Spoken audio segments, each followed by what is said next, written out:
ఓం శ్రీ గురుభ్యో నమః. సంకష్టహర గణపతి వ్రత కథ. సంకష్ట గణపతి పూజ పూర్తి చేసుకున్న తర్వాత సంకష్ట గణపతి వ్రత కథ చదువుకోవడం తప్పనిసరి. సంకష్ట గణపతి వ్రత కథను చదివినా విన్నా అనంత పుణ్యం లభిస్తుందని శాస్త్రవచనం. సంకష్ట గణపతి వ్రత కథను వినకపోతే వ్రతం అసంపూర్ణం అవుతుందని పెద్దలు చెప్తారు. కాబట్టి వ్రత కథను తెలుసుకుందాం. ఒకనాడు మహర్షులు కుమారస్వామిని అర్చించి ఆయన ప్రసన్నుడయ్యాక ఇలా కోరారు: స్వామి, కలియుగంలో జనులు పాపకార్యాలు చేసి తత్ఫలితంగా రుణబాధలు, సంతానలేమి, గృహవసతి లేకపోవట, దీర్ఘ వ్యాధులు, విద్యాభ్యాసం సరిగ్గా సాగకుండుట, కావలసినంత ధనం లేకుండుట, శత్రుపీడ, పన్నులలో ఆటంకాలు, అభివృద్ధి లేకపోవట, పాడి పంటలు సరిగ్గా పండకపోవుట, వివాహం కాకపోవుట, దంపతుల మధ్య సయోధ్య లేకపోవుట, చేయని తప్పుకు దండన అనుభవించుట మొదలైన ఎన్నో కష్టాలు అనుభవిస్తున్నారు. ఆ మానసిక క్షోభ తీరి కష్టములు తీర్చు వ్రతం ఏదైనా సెలవీయండి అని స్కందుని అడిగారు. అప్పుడు కుమారస్వామి ప్రసన్నుడై వ్రతాలలోకెల్లా అత్యంత శక్తివంతమైన సంకష్టహర చతుర్థి వ్రతాన్ని మీకు ఉపదేశిస్తాను. ఒకానొక కల్పంలో హిమవంతుని కుమార్తె అయిన పార్వతి శివుని పతిగా కోరి భక్తితో తపస్సు చేసి ఎంతకు ఫలితం అందక బాధపడుచు తన పూర్వపు అవతారాలలో తన యందు జన్మించిన హేరంబ గణపతిని స్మరించినప్పుడు ఆ గణపతి ప్రసన్నుడై తల్లికి ఉపదేశించిన వ్రతం ఇది. ఈ వ్రతాన్ని ఆచరించి ఉమాదేవి పరమేశ్వరుని పతిగా పొందింది. ఇప్పుడు ఈ వ్రత విధానం చెప్తాను, వినండి. ఈ వ్రతాన్ని ఏ మాసంలోనైనా బహుళ చతుర్థి నాడు ప్రారంభించాలి. వాటిలోని మంగళవారంతో కూడిన కృష్ణ చతుర్థి మరింత ముఖ్యం. దానిని అంగారక చతుర్థి లేదా భౌమ చతుర్థి అని పిలుస్తారు. చంద్రోదయ వేళకు బహుళ చతుర్థి తిథి ఉన్న రోజు చూసుకొని ఆ రోజు సూర్యోదయానికి ముందరే నిద్ర మేల్కొని కాలకృత్యాలు తీర్చుకుని నల్లటి నువ్వులతో కూడిన నీటితో స్నానం చేసి సంధ్యావందనం మొదలైన నిత్య నైమితికాలు ఆచరించి సంకష్టహర చతుర్థి వ్రతం చేస్తానని మొక్కుకుని ఎరుపు రవికల బట్టను గణపతి ముందు నుంచి దానిలో ఒక చిటికెడు పసుపు కుంకుమ వేసి 3 దోసెళ్ల బియ్యాన్ని అందులో పోసి ఎండు ఖర్జూరాలు 2 వక్కలు దక్షిణతో కూడిన తాంబూలము అందులో ఉంచాలి. మనసులో ఉన్న కోరికను స్వామికి తెలిపి ముడుపు కట్టాలి. స్వామి గణపతికి 21 సార్లు ప్రదక్షిణాలు చేయాలి. ఉదయమంతా ఆహారం తీసుకోకుండా కేవలం పాలు పళ్ళు మాత్రమే స్వీకరించాలి. ఆ పూటంతా మౌనంగా ఉండాలి. మనస్సులో గణపతి నామస్మరణ చేస్తూ ఉండాలి. సూర్యాస్తమయం అయిన తర్వాత తలస్నానం చేసి దీపం వెలిగించి శ్రీ సంకష్టహర చతుర్థి వ్రతాన్ని ఆచరించాలి. ముడుపు కట్టిన బియ్యాన్ని ఉపయోగిస్తూ తీపి పొంగలి కుడుములు చేసి స్వామికి నివేదించాలి. వ్రతము అయిన పిదప అతిథులను గణేష స్వరూపంగా భావించి ప్రసాదం కానీ భోజనం కానీ పెట్టాలి. ఆ ముందు రోజు బ్రహ్మచర్యాన్ని పాటించి దైవనామస్మరణతో లౌకిక విషయాల మీదకి మనస్సు పోకుండా చూసుకోవాలి. ఇలా ఈ వ్రతం చేస్తే కోరికలు శీఘ్రంగా నెరవేరుతాయి. 12 సార్లు చేస్తే ఈ వ్రతానికి వ్రతసిద్ధి కలుగుతుంది. మర్నాడు గణపతి హోమం చేయగలిగితే మరింత శ్రేష్టం. భృశుండి మహర్షి వృత్తాంతము. ఒకనాడు ఆకాశమండలంలో ప్రయాణిస్తున్న నారద మహర్షికి కుంభీపాక నరకం కనిపించింది. లోపల ఎవరున్నారా అని చూశాడు. అక్కడ భృశుండి మహర్షి తల్లిదండ్రులు, అతడి పూర్వాశ్రమంలోని భార్య కుమార్తె కనిపించారు. వాళ్ళంతా నరకయాతన అనుభవిస్తున్నారు. వారి బాధలు చూసి చలించిపోయిన నారదుడు వెంటనే భూలోకానికి వచ్చి అక్కడ తపస్సు చేసుకుంటున్న మహర్షి వద్దకు వెళ్ళి, ఓ మహర్షి, నీ పూర్వాశ్రమములో భార్య కూతురు నీ తల్లిదండ్రులు కుంభీపాక నరకంలో దారుణ బాధలకు గురవుతున్నారు. అదేమీ పట్టనట్టు నీవు ఇలా తపస్సు చేసుకోవడం ధర్మం కాదు. వారి బాధలు పోయి సద్గతులు కలగడానికి తగిన పరిహారము చెయ్యి అని చెప్పి వెళ్ళిపోయాడు. నారదుడి మాటలు విన్న భృశుండికి ఎంతో ఆవేదన కలిగింది. తన పూర్వాశ్రమ జీవితం గుర్తొచ్చింది.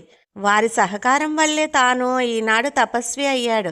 ఎలాగైనా వారి బాధల్ని రూపుమాపాలని సంకల్పించాడు. తన ఇష్టదైవమైన గణపతిని ధ్యానించాడు. పవిత్రమైన జలాన్ని చేత్తో తీసుకుని గతంలో సంకష్టహర గణపతి వ్రతం చేయడం ద్వారా తనకు లభించిన పుణ్యఫలాన్ని తన వారికి దారపోయాలని అనుకుని, ఓ గణనాథ, నేనే కనుక నీ దివ్య చతుర్థి వ్రతాన్ని భక్తి శ్రద్ధలతో చేసి ఉంటే నా పితరులు వారితో పాటు నా భార్య కుమార్తె నరకలోక బాధల నుంచి విముక్తి పొందుదురుగాక అని నీళ్లు విడిచిపెట్టాడు. గజానుని అనుగ్రహంతో ఆయన చేసిన వ్రతాలలో ఒక పర్యాయం చేసిన వ్రత ఫలితం వలనే ఆయన పితరులు, భార్య, కుమార్తె అందరూ దేవతా శరీరాలను ధరించి దివ్య విమానం ఎక్కి గణేష లోకానికి చేరుకున్నారు. ఇక ప్రతి మాసం ఈ వ్రతం చేయడం వల్ల ఎంత ఫలితం వస్తుందో చెప్పతరమా? వేశ్య వృత్తాంతం. ఒకానొకనాడు ఇంద్రుడు తన విమానంలో ఇంద్రలోకానికి వెళ్తూ ఉండగా అనేక పాపములు చేసిన ఒకానొక వ్యక్తి ఆకాశంలో ప్రయాణించి ఆ విమానంపై దృష్టి సారించాడు. అతని దృష్టి సోకగానే ఆ విమానం చటుక్కున భూమిపై అర్ధాంతరంగా ఆగిపోవడం జరిగింది. ఆ ఇంద్ర విమానం అద్భుతమైన వెలుగుకి ఆశ్చర్యచకితుడైన ఆ దేశపు రాజు సురసేనుడు గబగబా బయటికి వచ్చి అద్భుతానికి అచ్చెరువు చెందుతూ తిలకించసాగాడు. ఇంద్రుణ్ణి చూసి ఎంతో సంతోషానికి లోనైన మహారాజు ఆనందంతో నమస్కరించాడు. అక్కడ విమానం ఎందుకు ఆపారో కారణం అడిగాడు. అప్పుడు ఇంద్రుడు, ఓ రాజా, మీ రాజ్యంలో పాపాలు అధికంగా చేసిన వ్యక్తి ఎవరిదో దృష్టి సోకి విమానం మార్గమధ్యంలో అర్ధాంతరంగా ఆగింది అని చెప్పాడు. అప్పుడు ఆ రాజు, అయ్యా, మరి మళ్ళీ ఆగిపోయిన విమానం ఎలా బయలుదేరుతుంది అని అడిగాడు వినయంగా.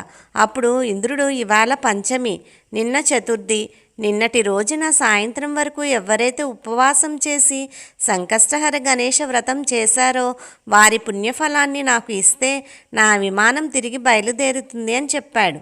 సైనికులంతా కలిసి రాజ్యమంతా అన్వేషిస్తూ ఒక్కరైనా నిన్నటి రోజున ఉపవాస వ్రతం చేసిన వారు కనపడకపోతారా అని తిరిగారు.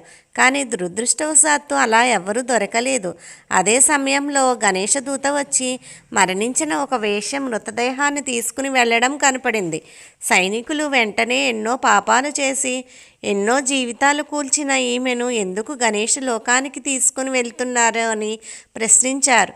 దానికి గణేశదూత, ఆమె నిన్నంతా ఉపవాసం ఉంది, తెలియకుండానే ఏమీ తినలేదు, చంద్రోదయం అయిన తర్వాత గణపతికి నమస్కరించింది. ఆ విధంగా ఆమెకు తెలియకుండానే సంకష్ట చతుర్థి వ్రతం చేసింది. ఈరోజు మరణించింది. తెలిసి చేసినా తెలియక చేసినా ఈ వ్రతం ఎంతో ఉన్నత స్థితికి చేరుస్తుంది. ఎవరైనా తమ జీవితకాలంలో ఒక్కసారైనా ఈ వ్రతం చేస్తే వారు గణేష లోకానికి చేరుకోవడం మరణానంతరం తథ్యమని చెప్పాడు. అప్పుడు సైనికులు ఆ స్త్రీ పుణ్యఫలాన్ని తమకి ఇమ్మని గణేశుని దూతని ఎంతో బతిమాలారు. అలా చేస్తే విమానం తిరిగి బయలుదేరుతుందని చెప్పారు. ఆమె పుణ్యఫలాన్ని వారికి ఇవ్వడానికి గణేశుని దూత అంగీకరించనే లేదు. ఈలోపు ఆమె దేహం నుంచి వీచిన గాలి ఆ విమానం ఆగిపోయిన చోట వీచి ఇంద్రుని విమానం వెంటనే బయలుదేరింది. తెలియక చేసిన ఆ వ్రతం ఎంతటి ఫలితాన్ని ఇస్తుందో చెప్పే వృత్తాంతం ఇది. కృతవీర్యుని కథ. పూర్వం కృతవీర్యుడు అనే మహారాజు ఉండేవాడు. అతడు సకల సద్గుణ సంపన్నుడు, ధర్మాత్ముడు. ఆయన భార్య మహాపతివ్రత, సుగుణవతి. ఆమె కూడా భర్తలాగానే సదాచారురాలు, భర్త మీద ప్రీతి కలిగిన ఇల్లాలు. ఆ పుణ్య దంపతులకు ఎంతకాలం గడిచినా సంతానం కలగలేదు. పుత్ర సంతానం కోసం వారు చేయని వ్రతం లేదు, దానం లేదు. ఎన్ని యాగాలు చేసినా, ఎన్ని పుణ్య తీర్థాలు సేవించినా ఫలితం లేకపోయింది. ఎంతో నిరాశ పొందిన కృతవీరుడు ఒకనాడు తన మంత్రులకు రాజ్యభారాన్ని అప్పగించి భార్యతో కలిసి అరణ్యాలకు వెళ్ళిపోయాడు. అక్కడ కఠోర దీక్షతో తపస్సు చేయడం ప్రారంభించాడు. ఇంద్రియ నిగ్రహంతో ఆహారాన్ని వదిలేసి కేవలం పైనుంచి రాలిన ఆకులనే భుజిస్తూ తన తపస్సును కొనసాగించాడు. అలా ఎన్నో సంవత్సరాలు గడిచాయి. రాజు శరీరం చిక్కి శల్యమైపోయింది. ఒకనాడు ఆకాశ మార్గంలో సంచరిస్తున్న నారదుడు ఆ రాజు పరిస్థితిని చూసి జాలిపడి పితృలోకానికి వెళ్ళి కృతవీరుడు తండ్రిని కలిశాడు. పుత్ర సంతానం కోసం అతడి కొడుకు పడుతున్న బాధలను చెప్పాడు. నారదుడు ద్వారా తన కుమారుడు సంతానలేమితో బాధపడుతున్నాడని తెలుసుకున్న కృతవీరుడు తండ్రి సరాసరి బ్రహ్మలోకానికి వెళ్ళి చతుర్ముఖుడికి నమస్కరించి, ప్రభువు, నా కుమారుడు సకల సద్గుణవంతుడు, దానశీలి, ధర్మప్రభువు, ఎన్నో యజ్ఞాల్ని వ్రతాల్ని చేసినవాడు, ప్రజల్ని కన్నబిడ్డల్లా చూసుకునే కరుణామయుడు. అలాంటి నా కుమారునికి పుత్ర సంతానం కలగకపోవడానికి కారణం ఏమిటి? అతడు ఏ పాపం చేశాడు? ఏం చేస్తే నా పుత్రుడి పాపం తొలగిపోయి అతడికి సంతాన ప్రాప్తి కలుగుతుంది? దయచేసి చెప్పండి అని దీనంగా ప్రార్థించాడు. అప్పుడు బ్రహ్మదేవుడు కృతవీరుడి తండ్రితో ఇలా చెప్పాడు: నీ కుమారుడు పూర్వజన్మలో సాముడు అనే పేరు కలవాడు, పరమ దుర్మార్గుడు. ఒకనాడు అతను ధనకాంక్షతో దారికాసి బ్రహ్మవేత్తలు, సాత్వికులు అయిన 12 మంది బ్రాహ్మణులను చంపి వారి దగ్గర ఉన్న సంపదను, ఆహారాన్ని దోచుకున్నాడు. ఆ రోజంతా సమయం దొరకక ఏమీ తినలేదు. ధనంతో సాయంత్రానికి ఇంటికి చేరుకున్నాడు. ఆ రోజు మాఘ బహుళ చతుర్థి. చంద్రుడు ఉదయించే సమయానికి ఇంటికి వచ్చిన సాముడు తన కుమారుని గణేశ అని పేరు పెట్టి పిలిచాడు. దోచుకొచ్చిన ప్రసాదాన్ని తన కొడుకుతో కలిసి తిన్నాడు. కొన్నాళ్లకు సాముడు మరణించాడు. పరమ పాపి అయినప్పటికీ మాఘ బహుళ శుద్ధ చవితి నాడు ఏమీ తినకపోవడము, సంధ్యా సమయంలో ఇంటికి వచ్చి కొడుకుని గణేశ అని పలుమార్లు పిలవడము, కొడుకుతో కలిసి గణేశుడు ప్రసాదాన్ని తినడం వల్ల అతడికి అమితమైన పుణ్యఫలం లభించింది. కొంతకాలం గడిచాక భూలోకంలో కృతవీరుడు అనే పేరుతో నీ పుత్రుడిగా జన్మించాడు. ప్రస్తుతం అతడు ఎన్ని పుణ్యకార్యాలు చేస్తున్నప్పటికీ గత జన్మలో మంచివారిని వధించిన పాపం వలన ఈ జన్మలో సంతాన భాగ్యానికి నోచుకోలేదు. అతడు చేసిన పాపం నశిస్తేనే సంతానం కలుగుతుంది అని చెప్పాడు. ఆ మాటలు విన్న కృతవీరుడు తండ్రి ఎంతో బాధపడుతూ, పితామహ, నా కుమారుడు చేసిన బ్రహ్మహత్యా పాపం క్షమించరానిది. అయితే దాన్ని పోగొట్టుకునే మార్గం ఏదైనా ఉంటే సూచించండి అని, అది ఎంత కష్టమైనదైనా సరే అని ప్రాధేయపడ్డాడు. అప్పుడు బ్రహ్మ, నీ కుమారుడు అత్యంత మహిమాన్వితమైనది, కోరిన కోరికలు తీర్చేది అయిన శ్రీ గణేష సంకష్టహర చతుర్థి వ్రతాన్ని ఆచరిస్తే అతడు చేసిన పాపాలన్నీ నశిస్తాయని వ్రత విధానం చెప్పాడు. అప్పుడు కృతవీరుని తండ్రి నారదుని ద్వారా ఈ విషయాన్ని తన కుమారుడికి చేరవేస్తే ఆ వ్రతాన్ని చేసి కృతవీరుడు సంతానవంతుడు అయ్యాడు. కరుడు కట్టిన ప్రారబ్ధాన్ని సైతం కర్పూరంలా కరిగించి వేసే మహిమాన్వితమైన వ్రతం ఇది. ఓం శ్రీ గణేశాయ నమః. స్వస్తి.